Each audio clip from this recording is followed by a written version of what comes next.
ये जो केस है, ये जितने भी भूत प्रेत से पोजेस्ड हुए केसेस है, उन केस की सच्चाई बता सकता है, क्योंकि इस केस का विटनेस मैं खुद हूँ। मेरे एक भैया भी वहाँ पे मौजूद थे। उस लड़की के साथ वो सब कुछ हो रहा था एंड वो तब सिर्फ 10 साल के थे।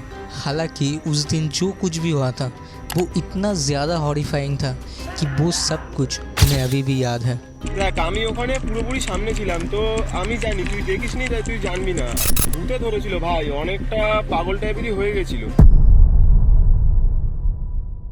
मैं तुम्हें आज एक ऐसे केस के बारे में बताने वाला हूँ जिसको ना ही तुमने किसी मूवी में देखा होगा, ना ही इसके बारे में सुना हो। ये स्टोरी है एक 17 साल के लड़की की जो कि पोजेस्ड हो जाती है एंड उसके बाद उसके साथ क्या होता है वो तुम्हें इस स्टोरी के आगे पता चलेगा।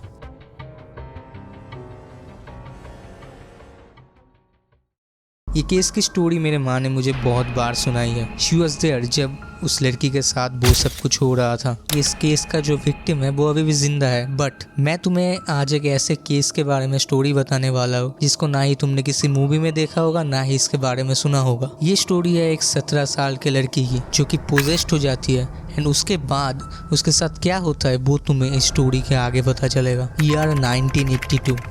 नोदिया के एक छोटे से गांव में सुनिधि, उसके पापा और उसका भाई एक ही साथ में रहते थे। सुनिधि की मदर की डेथ 2 साल पहले हो चुकी थी। उसका पापा और उसका भाई खेतों में काम करते थे और सुनिधि उनके लिए खाना तैयार करके ले जाती। और ये बात है उस साल के ठंड के समय की, जब नया साल बस शुरू ही हुआ था। अगर तुम लोगों में से कोई गांव में गया है तो तुम लोगों को पता ही होगा कि गांव में असल में कितना ठंड गिरता है। उस टाइम को तुम्हें रात के 9-10 बजे गांव में कोई भी नहीं दिखेगा। ठीक वैसे ही सुनिधि के पापा और भाई ठीक 7 बजे करीब घर को पहुंच जाते हैं और वो लोग खाना खा के ठीक 10 बजे करीब सो भी जाते हैं, क्योंकि उन्हें सुबह उठना पड़ता है काम में जाने के लिए। वो लोग सुबह 5 बजे करीब उठ जाते हैं। बट इस रात कुछ अलग होने वाला था। रात के करीब 11:30 बजते हैं और सुनिधि टॉयलेट जाने के लिए उठती है। उनका घर बिल्कुल नदी किनारे था और टॉयलेट घर से थोड़ी ही दूर बिल्कुल नदी के पास था। वो बाहर निकलती है और घर का दरवाज़ा खुला ही रखती है। उसके चलने के साथ साथ ज़मीन पे गिरे सूखे पत्तों का आवाज़ रात के सन्नाटे को तोड़ रहा था। वो टॉयलेट के सामने पहुँचती है और नदी की तरफ देखती है। नदी पूरा शांत था। आधे चांद का रिफ्लेक्शन नदी में पूरा क्लियर दिख रहा था। वो टॉयलेट करने जाती है, बट अचानक थोड़ी देर बाद नदी के पास वाले झाड़ियों से कुछ आवाज़ आने लगता है। सुनिधि टॉयलेट से बाहर निकलती है और सीधा अपने घर की तरफ चलने लगती है। उसका मन डर से पूरा भर चुका था। वो चल रही थी और घर में पहुंचने वाली थी, तभी एक जोर से आवाज़ आता है पीछे से, जैसे मानो नदी में कोई बड़ी चीज़ फेंकी गई। वो ये देखने के लिए पीछे मुड़ती है, तभी एक हवा का झोंका मानो उसे आके टकराती है। ऐसा मानो कि वो हवा का झोंका उसके पूरे शरीर से होके गुजरती है। मगर वो क्योंकि वो बहुत ज़्यादा डरी हुई थी, वो बिना कुछ सोचे घर के अंदर चली जाती है और सो जाती है। सुनिधि वैसे बहुत जल्दी उठ जाती है, बट इस दिन 8 बज चुके थे, मानो उसका नींद टूट ही नहीं रहा था। उसके पापा और उसका भाई उसे बुलाते नहीं है और खुद ही खाना बनाने के लिए चूल्हे पे आंच देने लगते हैं। और तभी उनके घर से जोर से एक शीशा टूटने का आवाज़ आता है। वो घर के अंदर जाते और देखते हैं कि जो बड़ा सा शीशा है उनके बेड के सामने, वो सुनिधि ने तोड़ दिया है और बेड के पास में बैठ के अपना मुंह घुटनों में छुपा के रो रही है। उसके पापा जब उसको पकड़ने के लिए जाते कि क्या हुआ, तब वो चिल्लाने लगते कि मुझे छूना मत, और ऐसी धमकियां देने लगते उसके पापा को। एक टाइम में जब उसके पापा सामने जाते हैं तो वो अपने पापा को धक्का दे देती है। ये देख के उसका भाई भी काफ़ी ज़्यादा घबरा जाता है और तभी वो और भी ज़्यादा वायलेंट तरीके से बिहेव करने लगती है। एक टाइम में तो वो चीज़ें लेके उन पे फेंकने लगती है। तब वो लोग बाहर जाके घर का लॉक बाहर से लगा के वो लोग लोगों को बुलाने के लिए जाते हैं। कुछ लोग जब आते हैं तो वो उन्हें सजेस्ट करते हैं कि वो किसी एक ओझा को बुला ले। ठीक वैसे ही गाँव वालों के कहने पे एक ओझा को बुलाया जाता है। पर तब तक उनके घर में जो सुनिधि बंद थी, वो अपने ही घर का दरवाज़ा इतने ज़ोर से उसमें लात मार रही थी कि मानो वो उसे तोड़ ही देगी। तब उसे बाहर निकाला जाता है। बाहर निकल के बहुत सारे लोग मिलके उसे पकड़ के लेके जाने की कोशिश करते हैं, पर मानो उसके अंदर ऐसा एक ताकत आ चुका था कि इतने लोग भी कम पड़ रहे थे। पर किसी तरीके से उसको एक सामने वाले फील्ड में लेके जाया जाता है, जिसके करीब बीच में ही एक बहुत बड़ा पेड़ था। उस पेड़ के साथ उसको बांधा जाता है कपड़ों से और जंजीरों से। बांधने के कुछ ही देर बाद वो ओझा वहाँ पे आता है। वो ओझा आने के साथ साथ ही उस पेड़ के चारों तरफ एक गोल सा सर्कल बना देता है।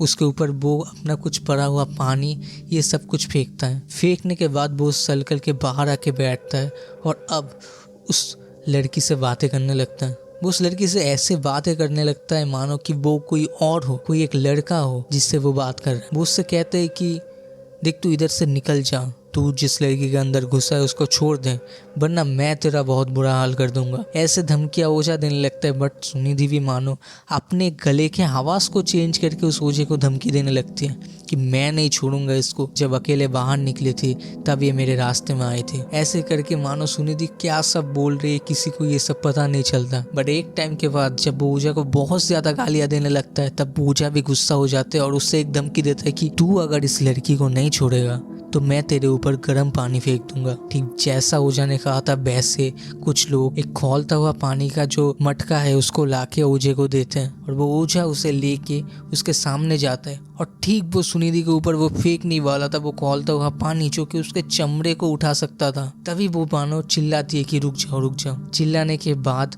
वो बोलते है कि मैं इसको छोड़ दूंगा बट मुझे कच्ची मछली देनी होगी रात को ठीक उस नदी किनारे जहाँ पे मैंने इस लड़की को पकड़ा था। तो वो ओझा भी मान जाते कि ठीक है तू जो बोल रहे हम लोग तो वो करेंगे, बट इस चीज का क्या प्रूफ होगा कि तूने इस लड़की को छोड़ दिया है। तो सुनिधि बोलने लगती है कि देखो वो जो 2 नारियल के पेड़ है मैं ठीक उसके बीच में से गुजरूंगा और जब मैं गुजरूंगा वो पेड़ बहुत जोर से हिलेंगे कि मानो आंधी आ चुका हो। तब समझ जाना कि मैंने इस लड़की को छोड़ दिया है और अगर तुम लोग मेरी बात नहीं मानोगे तो ऐसा भी हो सकता है कि मैं इस लड़की को फिर से पोजेस कर लूँ। वो सेम चीज करते हैं और ठीक उसके मानो 1-2 मिनट बाद ही वो बेहोश हो जाती है और उसके मानो 1-2 मिनट बाद ही वो जो पेड़ है वो बहुत जोर से हिलने लगता है मानो कि सच में तूफान आ चुका हो। हालांकि बाकी के सारे जो पेड़ थे वो बिल्कुल शांत थे। तब लोग समझते कि शायद अभी जो स्पिरिट है वो उसे छोड़ के जा चुका है। 3 घंटे बाद उसका होश आता है। तब उसे उठाया जाता है और सब कुछ बताया जाता है। जब उससे पूछा जाता है कि क्या तुझे कुछ याद है तेरे साथ जो कुछ भी हुआ था, तो वो बोलती है कि मुझे तो बस इतना याद है कि मुझे उठ के खाना बनाना था, बट इतना कुछ हो गया है